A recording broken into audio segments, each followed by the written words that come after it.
தாமிரபரணி பொறியியல் கல்லூரியின் கட்டிடவியல் துறை சார்பாக அனைவருக்கும் வணக்கம். இன்று இந்த காணொளியில் சீஸ்மிக் ஐசோலேஷன் சிஸ்டம் பற்றி காண உள்ளோம்.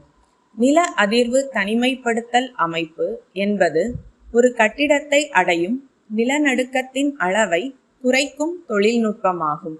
இது தரைக்கும் கட்டிடத்தின் கட்டமைப்பிற்கும் இடையில் நிறுவப்பட்டுள்ளது. இது எவ்வாறு வேலை செய்கிறது?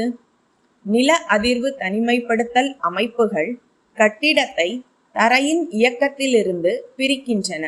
மேலும் இது கட்டிடத்திற்குள் நுழையும் ஆற்றலின் அளவை குறைக்கிறது. இது கட்டிடத்தின் தளங்களை அடையும் குழுக்களின் அளவையும் குறைக்கிறது. இதன் நன்மைகள்: நில அதிர்வு தனிமைப்படுத்தல் அமைப்புகள் கட்டிடங்கள் மற்றும் அவற்றின் உள்ளடக்கங்களுக்கு ஏற்படும் சேதத்தை குறைக்கிறது. நிலநடுக்கத்திற்கு பிறகு கட்டிடங்கள் தங்கள் இயல்பில் செயல்படவும் அவை உதவுகின்றன. இந்த நில அதிர்வு தனிமைப்படுத்தல் அமைப்புகள் வரலாற்று கட்டிடங்களுக்கு மிகவும் பயனுள்ளதாக இருக்கும். ஏனெனில் நிலநடுக்கத்தால் அக்கட்டிடங்களில் ஏற்படும் தாக்கத்தை இது குறைக்கின்றது. நன்றி.